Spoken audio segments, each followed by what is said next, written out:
കർത്താവിൽ ഏറ്റവും പ്രിയമുള്ളവരെ, അഭിഷേകം മന്ന എന്ന വചന സന്ദേശത്തിലേക്ക് എല്ലാവർക്കും സ്വാഗതം. ഇന്ന് ചിന്തയ്ക്ക് ആധാരമായ ദൈവത്തിന്റെ വചനം ലൂക്കോസ് സുവിശേഷം 5-ാം അധ്യായത്തിന്റെ 1 മുതലുള്ള വചനഭാഗത്ത് ഒരു അത്ഭുതകരമായ മീൻപിടുത്തത്തെ കുറിച്ച് നമുക്ക് കാണാൻ കഴിയും.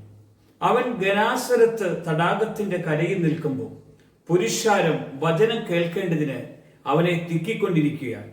2 വഞ്ചി കരയ്ക്കടുത്ത് നിൽക്കുന്നത് അവൻ കണ്ടു. അവയിൽ മീൻപിടുത്തക്കാർ ഇറങ്ങി വല കെടുകയായിരുന്നു. ആ വഞ്ചിയിൽ ശിബേനുള്ളതായ ഒന്നിൽ അവൻ കയറി കരയിൽ നിന്ന് അല്പം നീക്കണമെന്ന് അവനോട് പറഞ്ഞു. ഇവിടെ നമുക്ക് കാണാൻ കഴിയും, യേശു കർത്താവ് അത്ഭുതകരമായ ദൈവത്തിന്റെ വചനം കൊടുത്തുകൊണ്ടിരിക്കുമ്പോൾ ജനമെല്ലാം തിക്കി തിരക്കി അവന്റെ അടുക്കൽ വരും.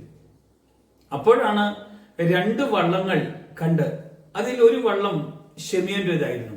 ആ വള്ളത്തിൽ കയറി യേശു അല്പം മുന്നോട്ട് നീക്കാൻ പറഞ്ഞിട്ട് ദൈവത്തിന്റെ വചനം അവർക്ക് കൊടുക്കുവാൻ ഇടവന്നു. ഈ വചനം കൊടുത്ത ശേഷം യേശു കർത്താവ് വല കഴുകി രാത്രിയിൽ ഒരു മത്സ്യം പോലും കിട്ടാതിരുന്ന പത്രോസിനോടും കൂടെയുള്ളവരോടും യേശു പറഞ്ഞു, വലതുവശത്ത് വലയിറക്കുവിൻ.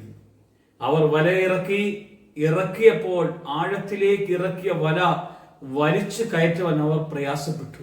അതിന് കാരണം വല നിറയെ മത്സ്യമുണ്ടായിരുന്നു. അവർ ജീവിതത്തിൽ പരാജയം അനുഭവിച്ച്, അല്ലെങ്കിൽ അവരുടെ അധ്വാനത്തിന് ഫലമില്ലാതെ രാത്രി മുഴുവൻ അവർ അധ്വാനിച്ചിട്ട് ഒന്നും കിട്ടാതെ വിഷമിച്ച് നിന്ന അവരാണ് മീൻപിടുത്തം നിർത്തി പോകാമെന്ന് കരുതുമ്പോഴാണ് യേശുവിനെ കണ്ടുമുട്ടുന്നത്. ജീവിതത്തിലെ ചില പരാജയങ്ങളിൽ നമ്മൾ മുന്നോട്ട് രക്ഷിക്കപ്പെടാൻ കഴിയില്ല, അല്ലെങ്കിൽ മുന്നോട്ട് പോകാൻ കഴിയില്ല എന്ന് വിചാരിക്കുന്ന സമയത്താകാം നിങ്ങൾ യേശുവിനെ കണ്ടുമുട്ടാൻ ഇടവരുന്നത്. യേശുവിനെ കണ്ടുമുട്ടുന്ന സമയത്ത് യേശു നിങ്ങളോട് പറയുന്നൊരു വാക്കുണ്ട്. യേശു പറയുന്ന വാക്കൊന്ന് അനുസരിക്കാമോ?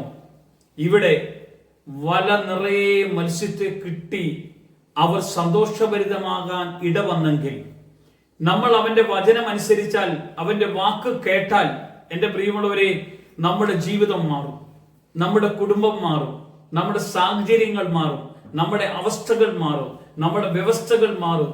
നമ്മൾ കർത്താവിനോട് കൂടെ ജീവിക്കുവാൻ കർത്താവ് ഇടയാക്കും. ഈ വചന സന്ദേശം നിങ്ങളുടെ ജീവിതത്തിൽ വലിയൊരു അനുഗ്രഹമായി മാറാൻ കർത്താവ് ഇടയാക്കും.